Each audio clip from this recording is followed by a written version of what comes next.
बिस्मिल्लाहिर्रहमानिर्रहीम। अस्सलाम वालेकुम नाजरीन, आप यूट्यूब चैनल देख रहे हैं। मैं इमरान खान। नाजरीन, इमरान खान को जेल से निकाल कर कहाँ ले जाया गया, ये एक मुअम्मा बन गया। कोई नहीं जानता। लोग अस्पतालों की तरफ भागे, कोई यहाँ भाग रहा है, कोई वहाँ भाग रहा है। जुनेद अकबर, शाहिद खट्टक और बाकी लोग वो अपना अलग अलग क्लेम कर रहे हैं, मीडिया अपनी अलग खबर दे रहा है। एक्चुअली हुआ क्या, एक दो चीज़ें तो आप अपने जहन में रख लें कि अडयाला जेल की कोई भी खबर पाकिस्तान के नेशनल मीडिया पे एस्टेब्लिशमेंट की अप्रूवल के बगैर नहीं चलती। ना तो ये खबर रिपोर्टर फाइल कर सकता है, ना न्यूज़ रूम इसको एंटरटेन कर सकता है, और ना इसे खबरनामे में शामिल किया जा सकता है जब तक कि इसकी अप्रूवल नहीं आएगी। ये बात आप क्लियर कर लें कि इमरान खान का नाम जैसे नहीं चलता, वैसे ही ये क्लैरिटी आपको होनी चाहिए कि अडयाला जेल से निकलने वाली हर खबर एस्टेब्लिशमेंट की अप्रूवल के बगैर मीडिया की जीनत नहीं बन सकती। अगर मीडिया पे ये खबर चली है और दो चार चैनल ने चलाई है तो इसके पीछे एस्टेब्लिशमेंट की इतनी अप्रूवल जरूर थी कि इमरान खान साहब को अस्पताल ले जाया जा रहा है। अस्पताल नहीं लेकर आए इमरान खान साहब को, तो लेकर फिर कहां गए? यानी उनकी मर्जी के बगैर तो चल नहीं सकती। अब जो जर्नलिस्ट हैं वो अभी भी बज़िद है। मेरी दो लोगों से बात हुई, उन्होंने कहा जी कि हम आपको पक्की खबर दे रहे हैं। अच्छा, ये मेरी अपनी जाती खबर नहीं है, मुझे क्लेम करके दो सहाफियों ने कहा हम आपको पक्की खबर दे रहे हैं कि 10:50 के बाद इमरान खान साहब को अडयाला जेल से बाहर निकाला गया था। तो मैंने उनसे कहा किसी ने इमरान खान को देखा? उन्होंने कहा जी इमरान खान साहब का स्क्वाड अडयाला जेल से बाहर निकला था और फिर यह खबर चली थी। तो वो स्क्वाड इमरान खान के बगैर तो निकलता नहीं। स्क्वाड का मतलब यह नहीं है कि इमरान खान साहब की अपनी गाड़ियां वहां पर खड़ी हैं, वो एक प्रोटोकॉल्स है जो फॉलो किए जाते हैं, क्योंकि इमरान खान साबिक वजीर आजम और पाकिस्तान के सबसे मकबूल आदमी है और उनके सिक्योरिटी के बहुत सारे रीजंस हैं। पिछली मरतबा आपको पता है कि कुछ बंदे जो हैं उनके खिलाफ कार्रवाई भी हो गई थी कि आपने सिर्फ ये डिस्क्लोज कर दिया कि इमरान खान साहब अस्पताल से वापस रवाना हो गए। तो नाजरीन, 10:50 के बाद यानी 11 बजे से थोड़ी देर पहले इमरान खान साहब का स्क्वाड निकलता है अडयाला जेल से। खबर भी चलवा दी जाती है, एजेंसियों की मर्जी के बगैर यह खबर चल नहीं सकती, हम सब जानते हैं। और उसके बाद इमरान खान साहब किसी अस्पताल में नहीं पहुंचते। अब कहानी क्या है ये हम नहीं जानते इस वक्त, लेकिन एक और चीज है वो हम जानते हैं कि पाकिस्तान तहरीक इंसाफ हो या तहरीक तहफ़्फ़ुज़ आईन पाकिस्तान हो, वो अब मुज़ाहमत पे यकीन नहीं रखते। वो किसी किस्म की मुज़ाहमत के लिए ना खुद तैयार हो रहे हैं ना लोगों को तैयार कर रहे हैं। हाँ, वो पब्लिक के अंदर जाना चाहते हैं, पब्लिक के अंदर पॉपुलर रहना चाहते हैं, वो रूटीन की सियासत करना चाहते हैं, लेकिन उनके पास कोई इनकलाबी एजेंडा नहीं है कि जनाब पाकिस्तान में बड़ी ज्यादती होगी, हम ज्यादती के खिलाफ, जुल्म के खिलाफ खड़े रहेंगे, तब तक खड़े रहेंगे जब तक कि ये जुल्म खत्म नहीं हो जाता। तो आज सुहेल अफरीदी हों या इमरान खान साहब की पार्टी के बाकी लोग हों या तहरीक तहफ़्फ़ुज़ आईन पाकिस्तान की क़यादत हो, मुझे ऐसा दिखाई देता है या मुझे ये समझ आ रही है कि वो मुफाहमत की तरफ जा रहे हैं और जो बैकडोर चैनल राब्ते उनके चल रहे हैं उन पर उनको भरोसा है। अब ये तो मुमकिन नहीं है कि सुहेल अफरीदी की आसिम मुनीर के नुमाइंदे हैं मोहसिन नकवी, उनसे मुलाकात हो और उस मुलाकात में इमरान खान डिस्कस ना हो। यह तो मुमकिन ही नहीं है। इनको तो रात को सोते में भी इमरान खान नजर आता है, दोनों साइडों को। जो सुहेल अफरीदी साइड है वो इमरान खान साहब की पार्टी से है, लाजमी बात है, और वो मुझे पता है कि चाहे अलीमीन गंडापुर हो चाहे सुहेल अफरीदी हो, दोनों की पूरी कोशिश होगी कि इमरान खान को किसी ना किसी तरह बाहर निकाला जाए, लेकिन तरीकाकार अपना अपना है। अब इसी तरह जो एस्टेब्लिशमेंट है उनकी भी नींदें हराम की हुई है इमरान खान ने। तो हमें कुछ चीजें देखनी पड़ेंगी कि पीटीआई बैकडोर चैनल्स पे ऐसा लगता है कि मुतमईन दिखाई दे रही है, लेकिन इमरान खान को कौन बनाएगा? क्या इमरान खान को किसी डील पे आमादा किया जा सकता है कि बाहर आके माफी मांग लो? तो माफी तो इमरान खान नहीं मांगता। अगर माफी मांगनी होती तो वो 3 साल से जेल में ना बैठा होता। दूसरा, क्या इमरान खान साहब को इस बात पे मनाया जा सकता है कि आप तमाम चीजें छोड़ दें और हुकूमत को तस्लीम कर लें और इस हुकूमत के साथ सब्र शुक्र करके आप टाइम गुजारें? तो इस बात पे भी इमरान खान साहब को नहीं मनाया जा सकता। तो क्या इमरान खान को इस बात पे मनाया जा सकता है कि एक सर्टेन टाइम पीरियड के लिए इमरान खान साहब खामोश हो जाए? तो ऐसा दिखाई नहीं देता कि इमरान खान साहब को इस बात पे भी मनाया जा सकता हो। तो मनाया किस बात पे जा सकता है? इमरान खान साहब को उसी बात पे मनाया जा सकता है जिसमें पाकिस्तान का फायदा हो और जिसमें यह निजाम तब्दील हो जाए, वरना आप मना नहीं सकते। यह निजाम तब्दील होने की खबरें अब सुहेल बड़ाइच वगैरह भी दे रहे हैं और हुकूमत मुकम्मल तौर पे नाकाम हो चुकी है। यह बजट जो अब बन रहा है ना, सारे सर पकड़ के बैठे कि इन्होंने क्या किया। पाकिस्तान हर शोबे में नीचे गया है, हमारी सरमायाकारी लगातार कम हो रही है, पाकिस्तान से ब्रेन ड्रेन हो रहा है, कीमती लोग अपना सरमाया लेकर पाकिस्तान से बाहर जा रहे हैं। इकॉनमी बुरी तरह शेक हो चुकी है, गुर्बत में इजाफा हो रहा है, बेरोजगारी में इजाफा हो रहा है, तमाम इशारे जो हैं वो गलत रिपोर्टें दे रहे हैं। कोई चीज पाकिस्तान की दुरुस्त सिमत में नहीं चल रही, दहशतगर्दी इतनी ज्यादा बढ़ती चली जा रही है और कौम में मायूसी है। सबसे बड़ी बात है कौम में मुकम्मल तौर पे मायूसी है। कोई यहां पैसा लगाने के लिए तैयार नहीं है, कोई यहां काम करने के लिए तैयार नहीं है। तो ऐसे में कौम को खड़ा कौन करेगा और किस तरह कौम दोबारा खड़ी हो सकती? कोई उम्मीद आए ना कौम को। तो इन्होंने बड़ी झूठी उम्मीदें दिलाने की कोशिश की कौम को कि शहबाज शरीफ है, ये महातीर मोहम्मद बन जाएगा। कौम मायूस हो गई। उन्होंने कहा नहीं, ये नहीं बन सकता, ये आसिम मुनीर है, ये तुम्हारे लिए ये करेगा वो करेगा, तब्दीली लेकर आएगा। कौम ने कहा सरकारी मुलाजिम है, इसका क्या काम है? इससे पहले भी बड़े आए, बड़े गए, कोई काम नहीं हुआ। और आसिम मुनीर साहब से कौम बहुत मायूस हुई। तो ये पूरा का पूरा सिस्टम जो है वो एक मायूसी की दास्तान है। इन्होंने बहुत तबाही फेरी है इकॉनमी की, दहशतगर्दी के मामलात में, इंसानी हुकूक की, हर चीज में पाकिस्तान में अबतरी हुई है। तो इमरान खान से अब बात तो करनी पड़ेगी और ये बार बार कोशिश करते रहे। मुझे ऐसा लगता है कि अब दोबारा कोशिश कर रहे हैं। सोहेल वड़ाइच का कॉलम शायद इसी सिलसिले की एक कड़ी है। फिर अली अमीन गंडापुर की जो फ्रस्ट्रेशन है या वो जिस तरह से अब सामने निकल कर आ रहे हैं या उनका गुस्सा बढ़ता जा रहा है या उन्होंने अपने साथियों को एक एक करके सामने लाना शुरू कर दिया है, ये क्यों हो रहा है? देखिए, अगर इसी तरह मफामत होनी थी और बातचीत होनी थी तो वो अली अमीन गंडापुर के दौर में भी हो सकती थी। अब ये तकलीफ तो अली अमीन गंडापुर को रहेगी क्योंकि मुझे उन्होंने ये कहा था कि मैं इमरान खान को अपनी गाड़ी में बिठाकर जेल से बाहर लेकर आऊंगा। उनकी ख्वाहिश थी कि अली अमीन गंडापुर जाए और इमरान खान को अपनी गाड़ी में बिठाकर जेल से बाहर लेकर आए। अब अगर सोहेल अफरीदी के टाइम पे ये मुज़ाकरात हो रहे हैं या कोई बैकडोर चैनल राब्ते चल रहे हैं तो फ्रस्ट्रेशन अली अमीन गंडापुर की बढ़ जाना एक फितरी अमल है। ये मेरा एनालिसिस है इस सारी सिचुएशन के ऊपर। हम इस पे मजीद बात करेंगे। लेकिन खान साहब को जेल से निकाला गया, इस बात के ऊपर चंद सहाफी जो बड़े मोतबर हैं वो बड़े बड़े शोर शॉट हैं, वो कहते हैं ये बिल्कुल निकाला है। खान साहब जेल से बाहर गए, अस्पताल नहीं पहुंचे, कहां लेकर गए कोई पता नहीं है। बहरहाल बुशरा बीबी की फैमिली की भी मुलाकातें नहीं हुई और वो मैं आपको एक और बात भी बता देता हूं। जेल में जब मुलाकात करवाई जाती है तो बाकायदा हलफ लिया जाता है। बुशरा बीबी से भी हलफ लिया जाता है, ये मुझे एक सोर्स ने बताया, और फैमिली से भी हलफ लिया जाता है कि आप बाहर आकर कोई बात नहीं करेंगे। और बुशरा बीबी से हलफ लिया जाता है कि आप इमरान खान के बारे में इनसे कोई बात नहीं करेंगी। ये अभी लास्ट जो एपिसोड हुए एक दो उनके अंदर ये हुआ। बहरहाल ये तो एस्टेब्लिशमेंट का अपना तरीकाकार है, वो बेचारे फंसे हुए बहुत बुरी तरह। पाकिस्तान तहरीक इंसाफ के लोग सोहेल अफरीदी धरना देने के लिए पहुंचे, वो जा रहे हैं जी असेंबली के बाहर कि जी बजट ठीक नहीं है तो हम धरना देने आ रहे हैं। भैया आपने बजट पढ़ा है? आपको पता है उसमें क्या लिखा है? आपको क्या मिलने जा रहा है, आपको क्या नहीं मिलने जा रहा? आप मुंह उठा के चल पड़े जनाब हमने जाके धरना देना है। आपकी पार्टी कहती है कि हमारे साथ एतमाद में भी नहीं लिया। और जब आप 200-250-500 बंदा लेकर आप जाएंगे तो इस्लामाबाद में आपको 10-15 पुलिस वाले रोक लेंगे। और यही हुआ, 26 नंबर चुंगी पे उन्होंने रोक लिया। वो फेस सेविंग थोड़ी बहुत देंगे और वापस छोड़ देंगे। ये क्या हो रहा है भाई? ये पाकिस्तान तहरीक इंसाफ अवाम की सबसे बड़ी पार्टी है। आपने आना, आप 2-2.5-3 लाख बंदा लेकर आए, 10,000 5,000 25,000 बंदे लाकर तो आपने देख लिया। सोहेल अफरीदी को इमरान खान ने इसलिए बनाया था वजीर आला कि ये 2-4-5 लाख बंदा इकट्ठा कर लेगा और ये नौजवानों का एक लीडर बन जाएगा और बड़े पैमाने पे नौजवान इकट्ठे होंगे, ये नौजवान आएंगे और सूरत बदल जाएगी, जैसे कश्मीर के अंदर इस वक्त दबाव बन रहा है। लेकिन ऐसा किया नहीं गया।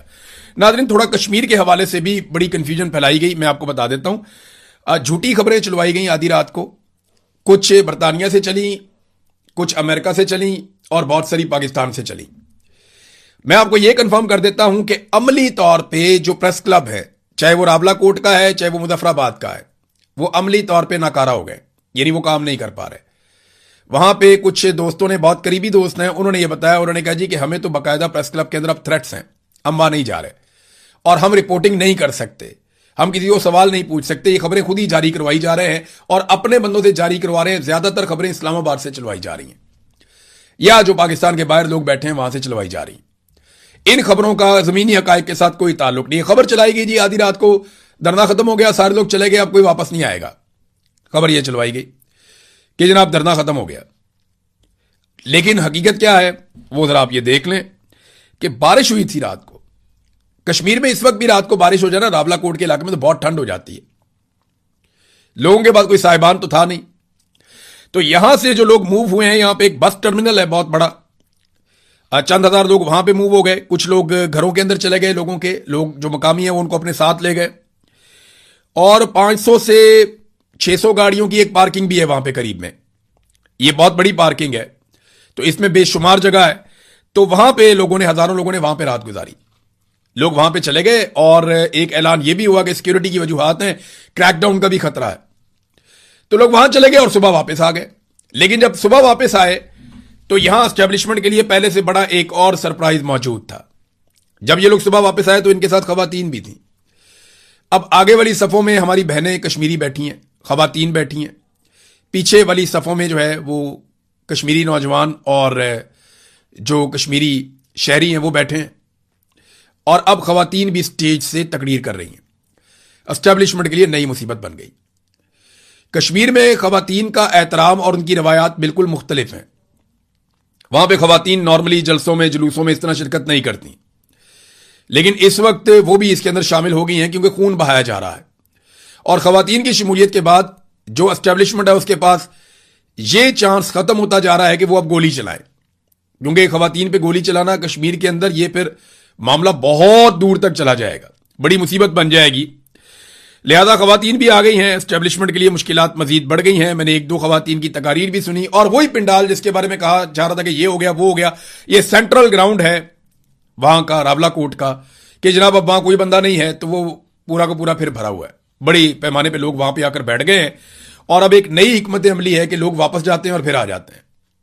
यानी ये बात समझ आ गई है कि ये आसाब की लड़ाई है। कश्मीरियों को एक बात समझ आ गई कि ये आसाब की लड़ाई है, इसे ड्यूटी समझ के करना पड़ेगा। अपने काम पे जाओ वापस आओ, अपने काम पे जाओ वापस आओ, और बारी बारी यहां पे ड्यूटी दो। तो अब आप ये देखेंगे कि लोग डिस्पर्स हो जाया करेंगे, मुंतशिर हो जाया करेंगे और फिर इकट्ठे हो जाया करेंगे, और ये मुस्तकिल एक जलता हुआ टायर एस्टेब्लिशमेंट के गले में पड़ जाएगा। बैठ के बात करनी पड़ेगी, क्योंकि अभी भी देखें वहां पे आजाद कश्मीर में इंटरनेट, मोबाइल फोन, बहुत सारी सर्विसेज बंद की हुई हैं और क्रैकडाउन की तैयारियां की जा रही हैं। बल्कि ये खबरें दी जा रही हैं कि आज रात को कोई बहुत बड़ा क्रैकडाउन किया जाएगा।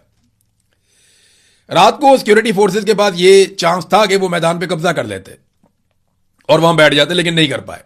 मुझे लगता है कि जब दोबारा ये मैदान खाली करेंगे लोग, तो सिक्योरिटी फोर्सेस आएंगी और वो इस मैदान के ऊपर कब्जा करने की कोशिश करेंगी। लेकिन जो भी होगा हम उसको रिपोर्ट करेंगे, आपको बताएंगे कि सूरत-ए-हाल कहां तक गई। बहरहाल अभी नाजरीन यहां पाकिस्तान में बजट पेश किया जा रहा है और बजट के हवाले से जो खबरें हैं वो आम आदमी के लिए फिर उसी तरह है जिस तरह हमेशा होती हैं। यानी बहुत कम पाकिस्तान में ऐसा हुआ कि आम आदमी को बेहतर बजट मिला। अब 18,000 अरब रुपए से जायद का वफाकी बजट पेश किया गया। 4-5 चीजें मैं आपको बता दूं कि महंगाई जो बढ़ी है ना पाकिस्तान में, वो लगभग 200% बढ़ी है।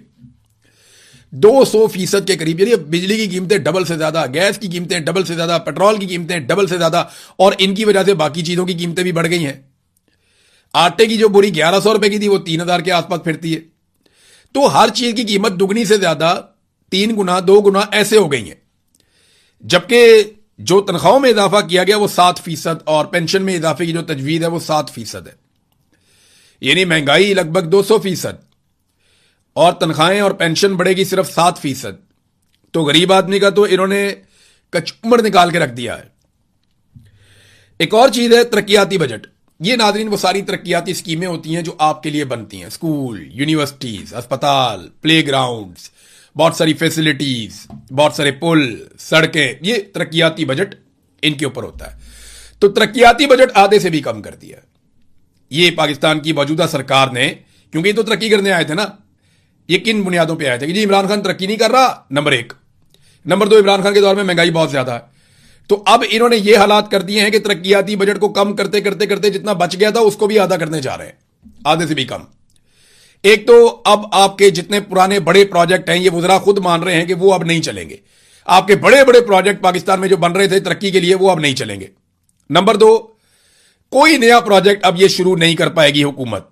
यानी किसी नए प्रोजेक्ट पे अमल दरामद नहीं कर पाएंगे। जो चीजें हैं उनको बेच के ये गुजारा करेंगे कर्जे ले लेकर, और ये कुछ नहीं कर पाएंगे। तो तरक्याती बजट खत्म होने का मतलब यह है कि पाकिस्तान में तरक्याती मंसूबे खत्म, अब आप तरक्की नहीं कर सकेंगे।